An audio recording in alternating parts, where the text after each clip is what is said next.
Good morning. જય શ્રી કૃષ્ણ વાલા વિદ્યાર્થી મિત્રો. સૌપ્રથમ નવા વર્ષની તમને બધાને ખૂબ ખૂબ શુભકામનાઓ. નવું વર્ષ તમને ખૂબ ફળે, તમે ખૂબ પ્રગતિ કરો, તમારા માતા પિતાના અને તમારા દરેકે દરેક ડ્રીમ જે છે, સપનાઓ જે છે એ પૂરા થાય એવી ઈશ્વરને પ્રાર્થના સાથે આપણે નવા વર્ષની શરૂઆત કરીએ. બિફોર વેકેશન આપણે એડમિશન ઓફ પાર્ટનર્સ ચેપ્ટર જોઈ ગયા હતા.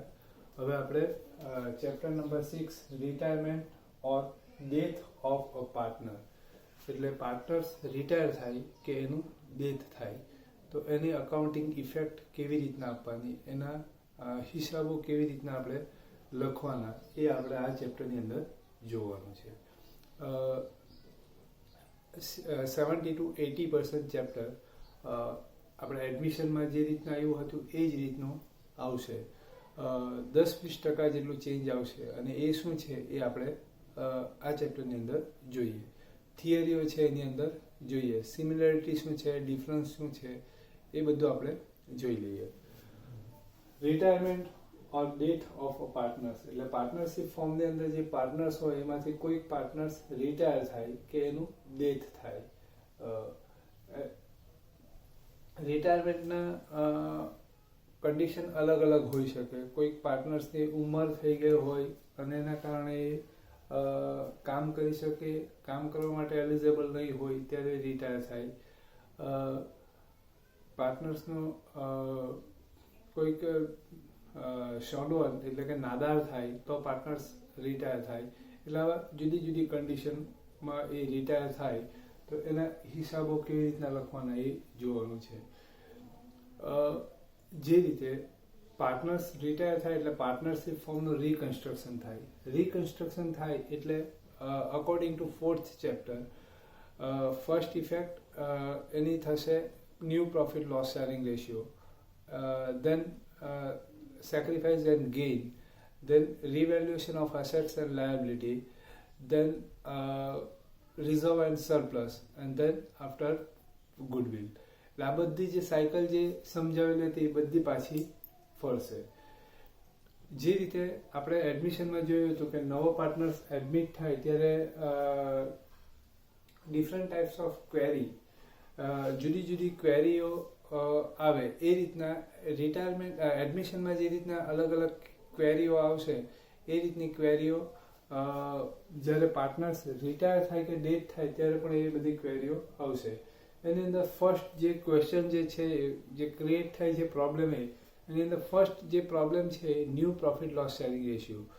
એડમિશનની અંદર જોઈ ગયા હતા આપણે new profit loss sharing ratio જ્યારે એડમિટ થાય પાર્ટનર ત્યારે આપણે ફાઇન્ડ કરવું પડે. ફર્સ્ટ સ્ટેપ એ આવે. તો આમાં પણ ફર્સ્ટ સ્ટેપ એ આવશે કે આફ્ટર રિટાયરમેન્ટ ઓફ પાર્ટનર્સના રિટાયરમેન્ટ પછી પહેલો જે સ્ટેપ આવશે એ new profit loss sharing ratio આવશે. બિકોઝ એક સિમ્પલ વસ્તુ છે કે એઝ્યુમ આપણે કહી લઈએ કે 100 રૂપીસ પ્રોફિટ હોય, share between 3 partners A, B and C. 3 પાર્ટનર્સ વચ્ચે શેર થતો હોય. એક પાર્ટનર્સ રિટાયર થઈ જાય, ઓકે, એક પાર્ટનર્સ રિટાયર થઈ જાય એટલે એ જે રિટાયર થાય એનો જે પ્રોફિટ છે એ કોને મળશે? તો કે જે બાકી રહેલા જે રિમેનિંગ પાર્ટનર્સ છે જે છે એને મળશે. એટલે A, B ને C માંથી C રિટાયર થશે તો C નો જેટલો શેર જેટલો પ્રોફિટ છે એ કોને મળશે? A ને B ને મળશે. A ને B ને મળશે એટલે A ને B નો પ્રોફિટ ચેન્જ થશે. બરાબર, પ્રોફિટ ચેન્જ થશે એટલે new profit loss sharing ratio find કરવાનો આવશે. હવે એડમિશનની અંદર new profit loss sharing ratio find કરવા માટે આપણે એની મેથડ જોઈ હતી. 8 જેટલી મેથડો હતી એ આપણે જોઈ હતી. આની અંદર 8 જેટલી મેથડો નહીં આવશે પણ 2 કે 3 જેટલી મેથડો આવશે. એટલે એના કરતાં બહુ ઇઝી છે. તો અહીંયા પણ પહેલો જે ક્વેશ્ચન જે છે એ ન્યૂ પ્રોફિટ લોસ શેરિંગ રેશિયોનો એ કેવી રીતે સોલ્વ કરવો તો એના પર ડિસ્કશન કરીએ. તો માની લઈએ કે A, B and C are partners. Sharing profit loss in equal proportion is means 1:1:1. Assume કરી લઈએ 90 રૂપીસ પ્રોફિટ હોય એટલે every partners get 30 rupees. બધાને 30 રૂપિયા મળતા હોય. હવે માને કે પાર્ટનર સી રિટાયર થશે એટલે સી ના જે 30 રૂપીસ પ્રોફિટ છે એ કોને મળશે? એ ને બી ને. બરાબર? પેલામાં શું હતું કે એ ને બી પાર્ટનર્સ હોય, સી એડમિટ થાય તો સી ને જે પ્રોફિટ હોય એ ને બી એના શેરની અંદરથી આપશે. આમાં શું થશે? જે સી રિટાયર થાય છે એનો જેટલો શેર જેટલો પ્રોફિટ છે એ ને બી મેળવશે. હવે એમાં આ 30 રૂપીસ છે એ ને બી ને મળશે. હવે એમાં કોને કેટલા મળશે એ અંદર મેન્શન નહીં હોય તો આપણે શામાં આપવું પડે? તો એ લોકોનું ઓલ્ડ પ્રોપરેશન છે એની અંદર અકોર્ડિંગ ટુ એડમિશન. તો ઓલ્ડ પ્રોપરેશન આ બંનેનો કેટલો છે? 1:1. એટલે 50 rupees get A from C and 15 rupees get B from C. Now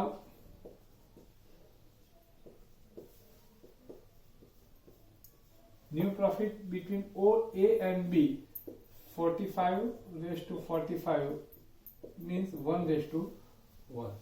Okay, our first method thing. Second method,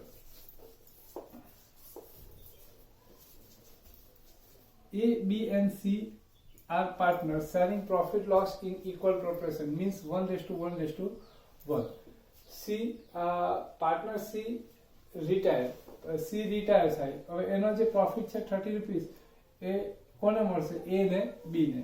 તો એની અંદર મેન્શન હોય કે એ ને બી ને કેવી રીતના મળશે? તો 2:3. 2:3 એટલે 30 રૂપીસ છે એને આપણે share between A and B in 2:3 proportion means 12 rupees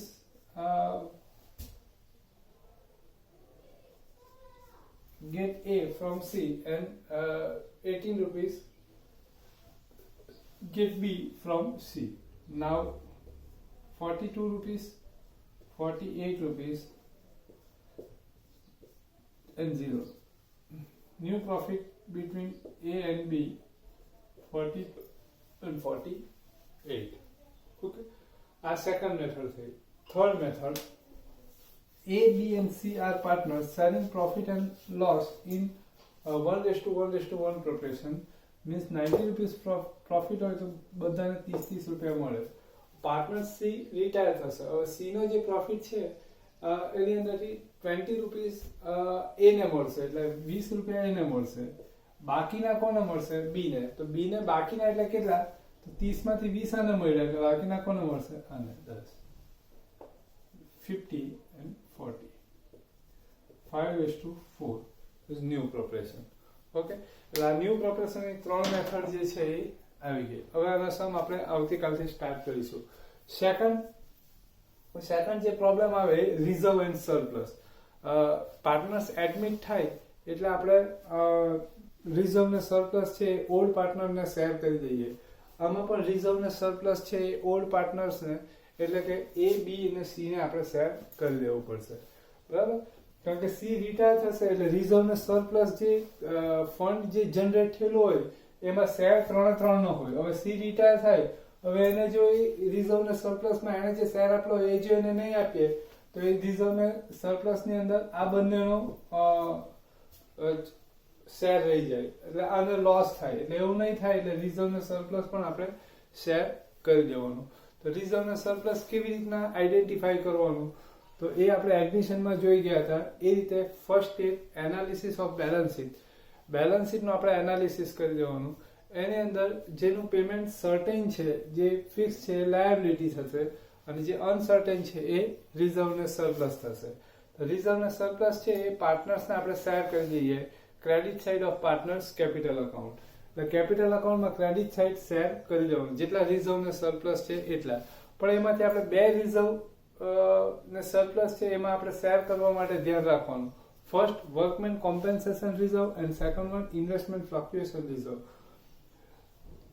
workmen compensation reserve. Workmen compensation રિઝર્વની અંદર આપણે જોવાનું એનો એડજસ્ટમેન્ટ છે. જો એડજસ્ટમેન્ટ નહીં હોય તો આપણે ડાયરેક્ટ પાર્ટનર્સને શેર કરી દેવાનું. એટલે કેપિટલ અકાઉન્ટમાં ક્રેડિટ સાઇડ ઓલ્ડ પ્રોપરેશનની અંદર આપણે શેર કરી દેવાનું. પણ જો એનો એડજસ્ટમેન્ટ હોય તો બરાબર ધ્યાનથી સાંભળજો. એડજસ્ટમેન્ટની જે અમાઉન્ટ છે એ લાયબિલિટી સાઇડ લખવાની છે. બરાબર? પછી આપણે જોવાનું કે શેરિંગ ફંડ જો વધતું હોય તો પાર્ટનર્સને શેર કરી દેવાનું, ને ઘટતું હોય તો રીવેલ્યુએશન અકાઉન્ટ ડેબિટ કરી દેવાનું, બરાબર. સેમ એઝ એડમિશનમાં જે રીતના આપણે એને ટ્રીટ કરીએ એ જ રીતના આમાં પણ ટ્રીટ કરવાનું છે. Second one, investment fluctuation reserve. એનો પણ એડજસ્ટમેન્ટ હોય તો એડજસ્ટમેન્ટ નહીં હોય તો આપણે ડાયરેક્ટ શેર કરી દેવાનું credit side of partners capital account.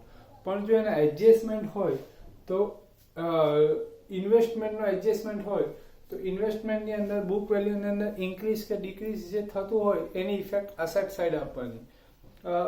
Suppose investment decrease by 5000 એટલે ઇન્વેસ્ટમેન્ટ 5000 ડિક્રીઝ થશે બુક વેલ્યુની અંદર તો liability side investment fluctuation reserve પણ 5000 થી ડિક્રીઝ કરવાનું. અને પછી જો ફંડ રહેશે એટલે કે પ્લસમાં હશે તો પાર્ટનર્સને શેર કરવાનું, માઇનસમાં હશે તો ઘટે એટલે રીવેલ્યુએશન અકાઉન્ટ ડેબિટ કરવાનું. ઓકે, ત્યાર પછી અસેટ્સ ને લાયબિલિટીનું રીવેલ્યુએશન કરીએ આપણે અને એની ઇફેક્ટ આપીએ. Same chapter number 4 and chapter number 5. Asset increase થશે તો પ્રોફિટ થશે એટલે અસેટની અંદર એડ કરવાનું અને રીવેલ્યુએશન અકાઉન્ટ ક્રેડિટ કરવાનું. અસેટ ડિક્રીઝ થશે તો લોસ થશે એટલે રીવેલ્યુએશન અકાઉન્ટ ડેબિટ કરવાનું અને અસેટની અંદરથી એટલી અમાઉન્ટ ડિક્રીઝ થશે. લાયબિલિટીમાં અપોઝિટ, લાયબિલિટી ઇન્ક્રીઝ થશે તો લોસ થશે એટલે revaluation account debit, liability decrease થશે તો પ્રોફિટ થશે એટલે રીવેલ્યુએશન અકાઉન્ટ ક્રેડિટ. એટલે એની ઇફેક્ટ સેમ આપણે જે રીતે આપતા હતા એ જ રીતે. હવે આવશે ગુડવિલ. ગુડવિલનો જે એડજસ્ટમેન્ટ આવશે એ બરાબર ધ્યાન રાખવાનું. હવે એડમિશનમાં ગુડવિલમાં બે ઓપ્શન હતા. જે પાર્ટનર્સ એડમિટ થાય એના માટે બે ઓપ્શન હતા. ફર્સ્ટ ઓપ્શન, જે પાર્ટનર્સ એડમિટ થાય છે એ એના શેર જેટલી ગુડવિલ કેશમાં લાવશે અને સેકન્ડ એ કેશમાં નહીં લાવશે, કેશમાં લાવવા માટે એલિજિબલ નહીં હશે. તો કેશમાં એ લાવશે ત્યારે આપણે જર્નલ લખીએ cash to old partners capital in sacrifice ratio. And જ્યારે નહીં લાવશે કેશની અંદર ત્યારે new partners capital account debit to old partners capital account. તો હવે આ જે જર્નલ લખીએ કયા બેઝિસ પર લખીએ તો કે સેક્રિફાઈસ, ઓલ્ડ પાર્ટનર સેક્રિફાઈસ કરે છે એટલે એનો અકાઉન્ટ ક્રેડિટ કરીએ અને ન્યૂ પાર્ટનર્સ જે એડમિટ થાય છે ગેઇન કરશે એટલે એનો અકાઉન્ટ ડેબિટ કરીએ. મીન્સ ફોર્મ્યુલા શું થશે, ગેઇન જે અકાઉન્ટ જે પાર્ટનર્સ ગેઇન કરશે એનો અકાઉન્ટ ડેબિટ થશે, સેક્રિફાઈસ કરશે એનો અકાઉન્ટ ક્રેડિટ થશે. તો અહીંયા A, B ને C પાર્ટનર્સ હોય, C રિટાયર થશે બરાબર, એટલે એનો જે પ્રોફિટ છે એ share between A and B. તો હવે આની અંદર ગેઇન કોણ કરશે અને સેક્રિફાઈસ કોણ કરશે? તો A એન્ડ B, A ને B બંને ગેઇન કરશે અને C શું કરશે? સેક્રિફાઈસ કરશે બરાબર. એટલે C નું અકાઉન્ટ ક્રેડિટ થશે અને A ને B ગેઇન કરશે એટલે A ને B ના અકાઉન્ટ ડેબિટ થશે. એટલે આમાં એડમિશનની અંદર આપણે ગુડવિલની જર્નલમાં બે ઓપ્શન હતા. એ કેશની અંદર લાવશે અને કેશની અંદર નહીં લાવશે બરાબર છે. તો કેશની અંદર લાવશે તો cash to old partners capital અને કેશની અંદર નહીં લાવશે તો new partners to old partners. Okay, એમાં બે ઓપ્શન હતા, આમાં એક જ ઓપ્શન છે. એ કેશમાં જે રિટાયર થાય છે કેશની અંદર એને લાવવાનું એને વિડ્રોલ કરવાનું, એ વિડ્રોલ નહીં કરશે બરાબર. એટલે એની જર્નલ શું થશે તો C સેક્રિફાઈસ કરશે એટલે C નું કેપિટલ અકાઉન્ટ ક્રેડિટ થશે અને A ને B નું ડેબિટ થશે બરાબર. એડમિશનની અંદર આપણે જે ગુડવિલ જે છે એ આપણે સેક્રિફાઈસ રેશિયોની અંદર શેર કરતા, એની જગ્યામાં કયા રેશિયોની અંદર શેર કરવાની આવશે? ગેઇન રેશિયોની અંદર આપણે શેર કરવાની આવશે બરાબર છે. એટલે આ બધું એકદમ સિમિલર જ આવશે એડમિશનની જેમ જ. એક લાસ્ટ એડજસ્ટમેન્ટ જે છે એ ધ્યાનમાં રાખવાનું રહેશે. નવા પાર્ટનર્સ રિટાયર થશે પછી જે ન્યૂ ફોર્મ જે બનશે, A, B ને C ની પાર્ટનરશિપ ફોર્મ હોય. હવે C રિટાયર થાય એટલે new partnership form name is A and B partnership form. એટલે આ નવું જે પાર્ટનરશિપ ફોર્મ બનશે એની જે કેપિટલ છે એ કેટલી રાખવાની બરાબર છે, એના માટેનું એક એડજસ્ટમેન્ટ આવશે. તે આપણે ધ્યાન રાખવાનું, બાકી બધું સેમ જ રહેશે. તમે એક જ સમ કરશો એટલે ખ્યાલ આવી જશે બરાબર. તો કાલે આપણે ન્યૂ પ્રોફિટ લોસ રેશિયો કેવી રીતના ફાઇન્ડ કરવાનું છે આપણે જોઈ લેશું અને પછી આપણે લોંગ એક્ઝામ્પલ સ્ટાર્ટ કરીશું બરાબર. ત્યાં સુધી બધાને જય શ્રી કૃષ્ણ.